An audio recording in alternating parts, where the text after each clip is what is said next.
So hi friends, welcome to our channel. Friends, మనకి BSF నుంచి group B and group C క్యాడర్లో ఉన్నటువంటి constable and SI level జాబ్స్కి సంబంధించి ఒక కొత్త నోటిఫికేషన్ అనేది అఫీషియల్గా అయితే రిలీజ్ చేయడం జరిగింది.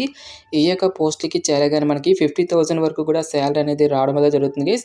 ఎటువంటి ఎక్స్పీరియన్స్ అంటే కూడా ఏమి కూడా ఉండాల్సినటువంటి అవసరం అయితే లేదు.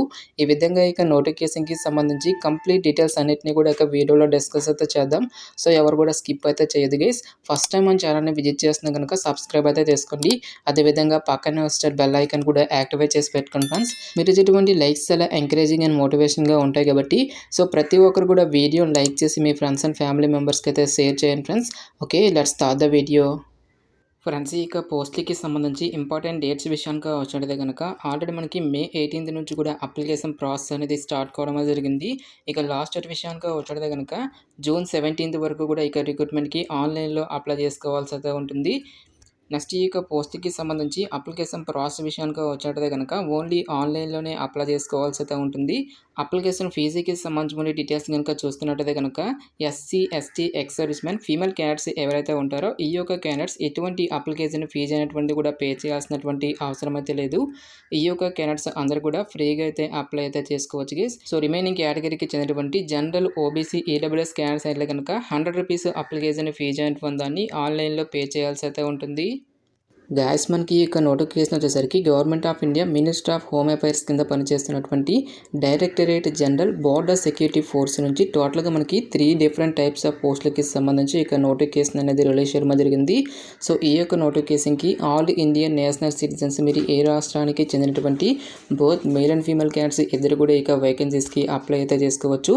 ఎస్ఐ విభాగంలో ఉన్నటువంటి స్టాఫ్ నర్స్ ఉద్యోగాలు వచ్చేసరికి టోటల్గా మనకి 14 వేకెన్సీ అనేవి కేటాయించడం జరిగింది.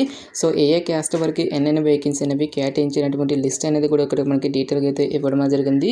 సో ఈ యొక్క పోస్టులకి సెలెక్ట్ అయినటువంటి క్యాండిడేట్స్కి సెంట్రల్ గవర్నమెంట్ లెవెల్ 6 ప్రకారం సో మనకి బేసిక్ పైన 35,400 అనేది రావడం జరుగుతుంది. దీంతో పాటుగా అడిషనల్గా మనకి చాలా రకాల కేంద్ర ప్రభుత్వానికి సంబంధించి అలవెన్సెస్ అన్నీ కూడా మనకి పే చేయడం జరుగుతుంది. ఈ విధంగా అన్ని అలవెన్సెస్ కలుపుకుంటే మనకి అప్రాక్సిమేట్లీ వచ్చేసరికి 50,000కి పైగానే మనకి శాలరీ అనేది రావడం జరుగుతుంది. నెక్స్ట్ మనకి గ్రూప్ సి క్యాడర్లో ఉన్నటువంటి పోస్ట్కి సంబంధించిన డీటెయిల్స్ కనుక చూసుకున్నట్టయితే కనుక ఏఎస్ఐ విభాగంలో ల్యాబ్ టెక్నీషియన్ చెప్పేసి ఈ యొక్క ఉద్యోగాలు కూడా మనకి టోటల్గా 38 వేకెన్సీని అయితే రిక్రూట్మెంట్ అయితే చేయడం జరుగుతుంది. నెక్స్ట్ మనకి ఏఎస్ఐ ఫిజియోథెరపిస్ట్ విభాగంలో 47 వేకెన్సీ అవి కేటాయించడం జరిగింది. సో ఏ క్యాస్ట్ వరకు ఎన్ని వేకెన్సీ అనేవి కేటాయించినటువంటి డీటెయిల్స్ని కూడా మనకి ఇక్కడ నోటిఫికేషన్లో క్లియర్గా మెన్షన్ చేయడం జరిగింది. సో ఈ యొక్క పోస్టులకి సెలెక్ట్ అయినటువంటి క్యాండిడేట్స్కి సెంట్రల్ గవర్నమెంట్ లెవెల్ 5 ప్రకారం సో మనకి బేసిక్ పేని 29,200తో పాటు అడిషనల్గా మనకి చాలా రకాల కేంద్ర ప్రభుత్వానికి సంబంధించి అలవెన్సెస్ అనేవి కూడా మనకి పే చేయడం జరుగుతుంది. ఈ విధంగా అన్ని అలవెన్సెస్ కలుపుకుంటే మనకి అప్రాక్సిమేట్లీ వచ్చేసరికి 40,000కి పైగానే మనకి శాలరీ అనేది రావడం జరుగుతుంది. సో ఇక పోస్ట్కి అప్లై చేసుకోవడం మీకు ఉండాల్సినటువంటి ఏజ్ లిమిట్ విషయానికి వచ్చినట్లయితే కనుక స్టాఫ్ నర్సు ఉద్యోగాలకు వచ్చేసరికి 21 ఇయర్స్ నుంచి 30 ఇయర్స్ లోపు ఉన్నటువంటి క్యాండిడేట్స్ మాత్రమే ఇక జాబ్స్కి అప్లై చేసుకోవాల్సి అయితే ఉంటుంది. ల్యాబ్ టెక్నీషియన్ పోస్టులకు వచ్చేసరికి 18 ఇయర్స్ టు 25 ఇయర్స్ లోపు ఉన్నటువంటి క్యాండిడేట్స్, ఏఎస్ఐ ఫిజియోథెరపిస్ట్ విభాగంలో ఉన్నటువంటి పోస్టులకు వచ్చేసరికి 20 ఇయర్స్ టు 27 ఇయర్స్ లోపు ఉన్నటువంటి క్యాండిడేట్స్ మాత్రమే ఇక జాబ్స్కి అప్లై చేసుకోవాల్సి అయితే ఉంటుంది. దీంతో పాటుగా మనకి క్యాస్ట్ వరకు కూడా ఏజ్ రిలాక్సేషన్స్ అనేవి అప్లికేబుల్ అయితే అవుతాయి. ఎస్సీ ఎస్టీ క్యాండిడేట్స్కి 5 ఇయర్స్, ఓబీసీ క్యాండిడేట్స్కి 3 ఇయర్స్ వరకు కూడా ఏజ్ రిలాక్సేషన్ అనేది ఇవ్వడం అనేది జరిగింది. పోస్టుల వరకు ఎసెన్షియల్ ఎడ్యుకేషన్ క్వాలిఫికేషన్ కనుక చూసుకున్నట్టయితే కనుక స్టాఫ్ నర్స్ ఉద్యోగాలకు వచ్చేసరికి 10+2 అనేటువంటి దాన్ని మీరు ఎనీ స్ట్రీమ్లో పాస్ అయ్యి దీంతో పాటుగా డిగ్రీ ఇన్ జనరల్ నర్సింగ్ అని లేదంటే diploma in general nursing complete చేసినటువంటి క్యాండిడేట్స్ ఇక వేకెన్సీస్కి అప్లై చేసుకోవాల్సి అయితే ఉంటుంది. నెక్స్ట్ మనకి ల్యాబ్ టెక్నీషియన్ పోస్టులకు వచ్చేసరికి ఎవరైతే సైన్స్ విభాగంలో ఇంటర్మీడియట్ అనేటువంటి దాన్ని కంప్లీట్ చేసి దీంతో పాటుగా diploma in medical laboratory technology DMLT course అనేది ఎవరైతే కంప్లీట్ చేసినటువంటి క్యాండిడేట్స్ ఉంటారో ఆ యొక్క క్యాండిడేట్స్ మాత్రమే ఇక ల్యాబ్ టెక్నీషియన్ పోస్టులకి అప్లై చేసుకోవాల్సి అయితే ఉంటుంది. నెక్స్ట్ మనకి ఫిజియోథెరపిస్ట్ అనేటువంటి ఈ యొక్క పోస్టులకి సంబంధించి ఎడ్యుకేషనల్ క్వాలిఫికేషన్ కనుక చూసుకున్నట్టయితే కనుక సైన్స్ స్ట్రీమ్లో ఇంటర్మీడియట్ అనేటువంటి దాన్ని కంప్లీట్ చేసి దీంతో పాటుగా డిప్లొమా ఇన్ ఫిజియోథెరపిస్ట్ కానీ డిగ్రీ ఇన్ ఫిజియోథెరపిస్ట్ కంప్లీట్ చేసినటువంటి క్యాండిడేట్స్ ఇక వేకెన్సీస్కి అప్లై చేసుకోవాల్సి అయితే ఉంటుంది. నెక్స్ట్ ఈ యొక్క పోస్టులకి సంబంధించి సెలక్షన్ ప్రాసెస్ అనేది ఏ విధంగా ఉంటుందని చూసుకున్నట్టయితే కనుక టోటల్గా ఇక్కడ మనకి 2 ఫేజెస్కి డివైడ్ అయితే చేయడం జరిగింది. టోటల్గా మనకి 2 అవర్స్ పాటు కూడా ఇక్కడ టెస్ట్ అనేది కండక్ట్ అయితే చేయడం జరుగుతుంది. సో ఎగ్జామినేషన్కి సంబంధించి సిలబస్ విషయానికి వచ్చినట్టు కనుక టోటల్గా ఇక్కడ మనకి 3 పార్ట్స్గా అయితే డివైడ్ అయితే చేయడం జరిగింది. పార్ట్ 1, పార్ట్ 2 అనేది ప్రతి ఒక్క పోస్ట్ కూడా మనకి కామన్గా అయితే ఉంటుంది గైస్. పార్ట్ 3 అనేది మనకి డిసిప్లిన్ రిలేటెడ్గా మనకి క్వశ్చన్స్ అనేవి రావడం జరుగుతుంది. సో టాపిక్స్ కనుక చూసుకున్నట్లయితే కనుక సో పార్ట్ 1లో వచ్చేసరికి general knowledge and numerical aptitude నుంచి 25 మార్క్స్ అనేవి రావడం జరుగుతుంది. పార్ట్ 2లో వచ్చేసరికి హ్యూమన్ ఎనాటమీ అండ్ ఫిజియాలజీ అనేటువంటి ఈ యొక్క టాపిక్ నుంచి 25 మల్టిపుల్ చాయిస్ క్వశ్చన్స్ అనేవి అడగడం జరుగుతుంది. మిగిలినటువంటి ఈ యొక్క 50 మార్క్స్ అనేవి మనకి డిసిప్లిన్ రిలేటెడ్గా అయితే క్వశ్చన్స్ అయితే అడగడం జరుగుతుంది గైస్. సో ఒక టాపిక్స్ అనేవి కూడా మనకి ఇక్కడ నోటిఫికేషన్లో డీటెయిల్గా అయితే ఇవ్వడం జరిగింది. ఈ విధంగా మనకి ప్రతి ఒక్క పోస్ట్కి సంబంధించి డీటెయిల్స్ సిలబస్ ఎగ్జామినేషన్ ప్యాటర్న్ అనేటువంటిది కూడా మనకి ఇక్కడ నోటిఫికేషన్ అయితే క్లియర్గా అయితే మెన్షన్ చేయడం జరిగింది.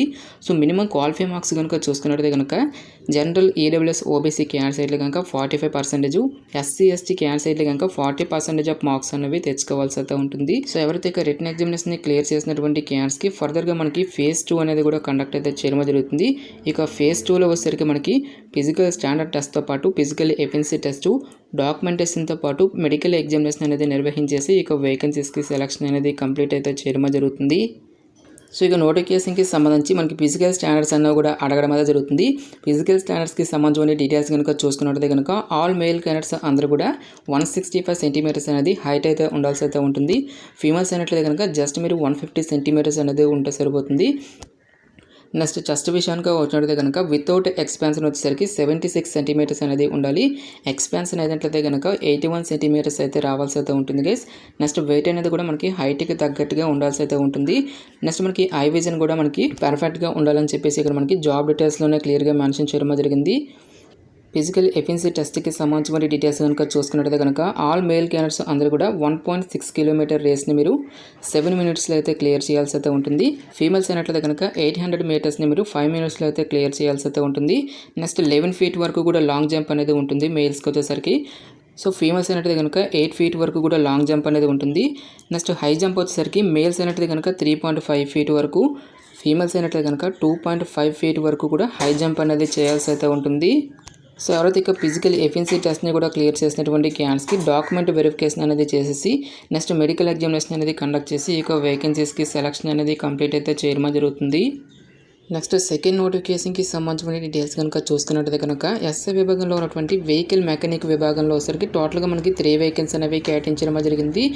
సో ఈ యొక్క పోస్ట్కి సెలెక్ట్ అయినటువంటి క్యాండిడేట్స్కి సెంట్రల్ గవర్నమెంట్ లెవెల్ 6 ప్రకారం సో మనకి బేసిక్ పైన 35,000కి పైగానే మనకి శాలరీ అనేది రావడం జరుగుతుంది. అన్ని ఎలవెన్సెస్ కలుపుకుంటే మనకి అప్రాక్సిమేట్లీ వచ్చేసరికి ఒక 50,000 వరకు కూడా శాలరీ అనేది రావడం జరుగుతుంది. నెక్స్ట్ గ్రూప్ సి పోస్ట్కి సంబంధించిన డీటెయిల్స్ కనుక చూసుకున్నట్లయితే కనుక కానిస్టేబుల్ విభాగంలో ఉన్నటువంటి వివిధ రకాల ట్రేడ్స్లలో వేకెన్సీస్ని రిక్రూట్మెంట్ అయితే చేయడం జరుగుతుంది.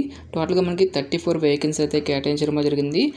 సో ఈ యొక్క పోస్ట్కి సెలెక్ట్ అయినటువంటి క్యాండిడేట్స్కి సెంట్రల్ గవర్నమెంట్ లెవెల్ 3 ప్రకారం సో మనకి బేసిక్ పైన 21,700 అనేది రావడం జరుగుతుంది.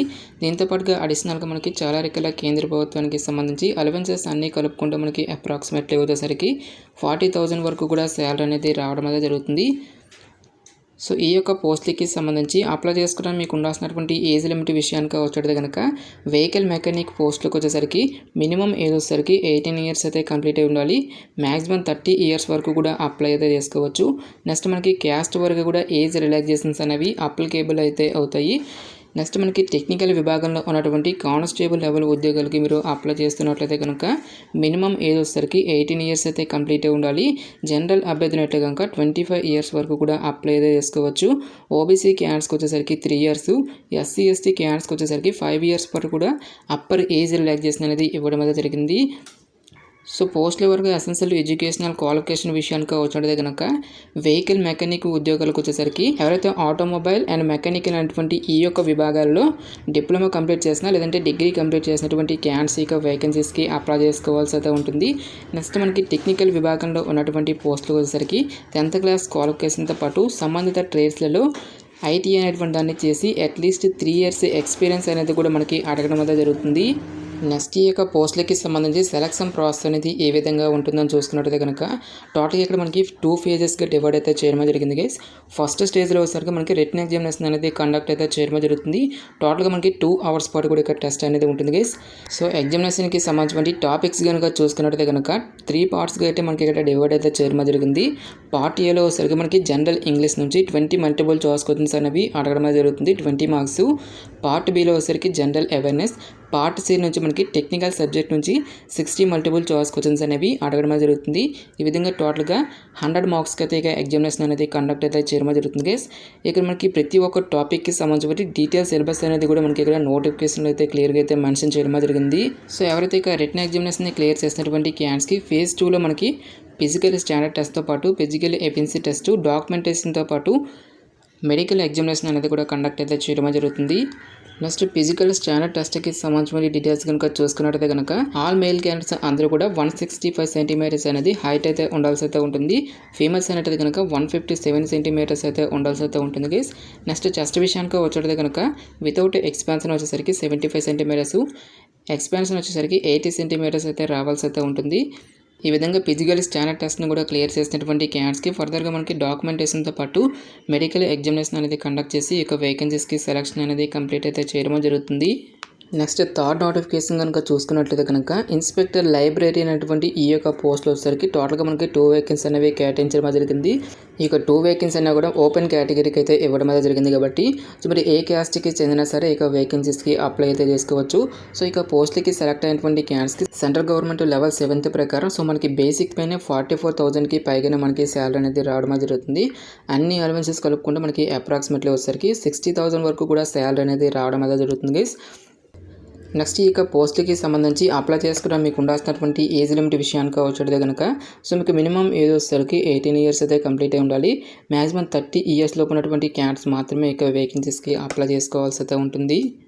నెక్స్ట్ ఈ యొక్క పోస్ట్కి సంబంధించి ఎడ్యుకేషనల్ క్వాలిఫికేషన్ విషయానికి వచ్చేది కనుక లైబ్రరీ సైన్స్లో కానీ లేదంటే లైబ్రరీ అండ్ ఇన్ఫర్మేషన్ సైన్స్ అనేటువంటి ఈ యొక్క విభాగాలలో బ్యాచిలర్స్ డిగ్రీ అనేది ఎవరైతే కంప్లీట్ చేసినటువంటి క్యాండిడేట్స్ ఉంటారో ఆ యొక్క క్యాండిడేట్స్ మాత్రమే ఇక జాబ్స్కి అప్లై చేసుకోవాల్సి అయితే ఉంటుంది. ఎటువంటి ఎక్స్పీరియన్స్ అంటూ కూడా ఏమి కూడా ఉండాల్సినటువంటి అవసరం అయితే లేదు గైస్. నెక్స్ట్ ఈ యొక్క పోస్ట్కి సంబంధించి సెలక్షన్ ప్రాసెస్ అనేది ఏ విధంగా ఉంటుందని చూసుకున్నట్లయితే కనుక టోటల్గా ఇక్కడ మనకి 2 ఫేజెస్గా డివైడ్ అయితే చేయడం జరిగింది. ఫస్ట్ ఫేజ్లో వచ్చేసరికి మనకి రిటన్ ఎగ్జామినేషన్ అనేది కండక్ట్ అయితే చేయడం జరుగుతుంది. ఇక రిటన్ ఎగ్జామినేషన్లో వచ్చేసరికి మనకి పార్ట్ ఏతో పాటు పార్ట్ బిగా మనకి ఇక్కడ 2 పార్ట్స్కి అయితే డివైడ్ అయితే చేయడం జరిగింది గైస్. పార్ట్ ఏకి సంబంధించిన డీటెయిల్స్ సిలబస్ కనుక చూసుకున్నట్లయితే కనుక general knowledge and basics of computers అని చెప్పేసి ఈ యొక్క టాపిక్స్ నుంచి రిలేటెడ్గా క్వశ్చన్స్ అనేవి అడగడం జరుగుతుంది. ఇక్కడ మనకి సబ్ టాపిక్స్ అనేవి ఇవ్వడం జరిగింది. సో ఏ టాపిక్స్ నుంచి ఎన్నెన్ని మార్క్స్ అనేవి వస్తాయి అని చెప్పేసి ఇక్కడ మనకి కంప్లీట్గా లిస్ట్ అనేది ఇవ్వడం జరిగింది. జనరల్ అవేర్నెస్ నుంచి మనకి 15 క్వశ్చన్స్, ఇంగ్లీష్ లాంగ్వేజ్ నుంచి 20 క్వశ్చన్స్, జనరల్ ఇంటెలిజెన్స్ నుంచి మనకి 15 క్వశ్చన్స్ అనేవి అడగడం జరుగుతుంది. ఫైనల్గా మనకి బేసిక్స్ ఆఫ్ కంప్యూటర్స్ అని చెప్పేసి ఈ యొక్క టాపిక్ నుంచి కూడా 20 మల్టిపుల్ చాయిస్ క్వశ్చన్స్ అనేవి అడగడం జరుగుతుంది గైస్. నెక్స్ట్ పార్ట్ బికి సంబంధించిన డీటెయిల్స్ కనుక చూసుకున్నట్లయితే కనుక లైబ్రరీ అండ్ ఇన్ఫర్మేషన్ సైన్స్ అనేటువంటి ఈ యొక్క టాపిక్ నుంచి టోటల్గా 80 మార్క్స్కి అయితే ఈ టెస్ట్ అనేది కండక్ట్ అయితే చేయడం జరుగుతుంది. సో ఇక్కడ మనకి ఏ టాపిక్స్ నుంచి ఎన్నెన్ని మార్క్స్ అనేవి వస్తాయని చెప్పేసి ఇక్కడ మనకి డీటెయిల్స్ సిలబస్ అనేటువంటిది కూడా నోటిఫికేషన్లు అయితే క్లియర్గా అయితే మెన్షన్ చేయడం జరిగింది guys. So minimum qualify marks కనుక చూసుకున్నట్లయితే కనుక 45% ఆఫ్ మార్క్స్ అనేవి తెచ్చుకోవాల్సి అయితే ఉంటుంది. సో ఎవరైతే ఇక రిటన్ ఎగ్జామినేషన్ని క్లియర్ చేసినటువంటి క్యాండిడేట్స్కి ఫర్దర్గా మనకి ఫేజ్ 2లో ఫిజికల్ స్టాండర్డ్ టెస్ట్తో పాటు documentation and detail medical examination అనేది నిర్వహించేసి ఇక వేకెన్సీస్కి సెలక్షన్ అనేది కంప్లీట్ అయితే చేయడం జరుగుతుంది. సో ఈ యొక్క విభాగంలో మనకి ఫిజికల్ ఎఫిషియన్సీ టెస్ట్లు అంటూ కూడా ఏమి కూడా కండక్ట్ అయితే చేయరు గైస్. ఓన్లీ మనకి ఫిజికల్ స్టాండర్డ్ టెస్ట్ మాత్రమే మనకి కండక్ట్ అయితే చేయడం జరుగుతుంది. సో ఫిజికల్ స్టాండర్డ్ టెస్ట్కి సంబంధించిన డీటెయిల్స్ కనుక చూసుకున్నట్లయితే కనుక ఆల్ మేల్ క్యాండిడేట్స్ అందరూ కూడా 167.5 సెంటీమీటర్స్ అనేటువంటి హైట్ అయితే ఉండాల్సి అయితే ఉంటుంది. ఫీమేల్స్ అయితే కనుక 157 సెంటీమీటర్స్ అయితే ఉండాల్సి అయితే ఉంటుంది గైస్. నెక్స్ట్ చెస్ట్ విషయానికి వచ్చినట్లయితే కనుక వితౌట్ ఎక్స్పాన్షన్ వచ్చేసరికి 81 సెంటీమీటర్స్, ఎక్స్పాన్షన్ వచ్చేసరికి 86 సెంటీమీటర్స్ అయితే రావాల్సి అయితే ఉంటుంది. నెక్స్ట్ ఎస్టీ క్యాండిడేట్స్కి కూడా మనకి హైట్ రిలాక్సేషన్ అనేది కూడా ఉంటుందని చెప్పేసి ఇక్కడ మనకి నోటిఫికేషన్లోనే క్లియర్గా మెన్షన్ చేయడం జరిగింది. సో ఐ విజన్ కూడా మనకి పర్ఫెక్ట్గా ఉండాలని చెప్పేసి ఇక్కడ మనకి నోటిఫికేషన్లో క్లియర్గా మెన్షన్ చేయడం జరిగింది. సో ఎవరైతే ఫిజికల్ స్టాండర్డ్ టెస్ట్ని క్లియర్ చేసినటువంటి క్యాండిడేట్స్కి ఫర్దర్గా మనకి డాక్యుమెంటేషన్తో పాటు మెడికల్ ఎగ్జామినేషన్ అనేది కండక్ట్ చేసి ఈ యొక్క వేకెన్సీస్కి సెలక్షన్ అనేది కంప్లీట్ అయితే చేయడం జరుగుతుంది. గాయస్ మనకి ఈ యొక్క నోటిఫికేషన్ వచ్చేసరికి government of India ministry of home affairs కింద పనిచేస్తున్నటువంటి directorate general border security force నుంచి వివిధ రకాల group B and group C విభాగాల్లో ఉన్నటువంటి పర్మనెంట్ ఉద్యోగాలకి సంబంధించి ఈ యొక్క నోటిఫికేషన్ అనేది రిలీజ్ చేయడం జరిగింది. సో ఇంట్రెస్ట్ ఎలిజిబుల్ క్యాండిడేట్స్ డెఫినెట్గా ఈ యొక్క ఆపర్చునిటీని అయితే యూటిలైజ్ అయితే చేసుకోండి. ఇక నోటిఫికేషన్కి సంబంధించిన లింక్స్ అన్నిటిని కూడా వీడియో డిస్క్రిప్షన్లోనూ కామెంట్ సెక్షన్ అయితే మెన్షన్ అయితే చేస్తాను గైస్. ఇంకా ఇక నోటిఫికేషన్కి సంబంధించి మీకు ఎటువంటి డౌట్స్ వచ్చినా సరే నాకు కామెంట్ సెక్షన్ సెక్షన్లో కామెంట్ అయితే చేయండి. ఇటువంటి మరిన్ని జాబ్ అప్డేట్స్ కోసం మన ఛానల్ని సబ్స్క్రైబ్ చేసుకుని బెల్ ఐకాన్ కూడా యాక్టివేట్ చేసి పెట్టుకోండి. సో ఇది ఫ్రెండ్స్ ఇవాల్టి వీడియో. రేపు మరొక మంచి అప్డేట్తో మళ్ళీ మేము ముందుకు రావడం జరుగుతుంది. Thanks for watching. Have a nice day.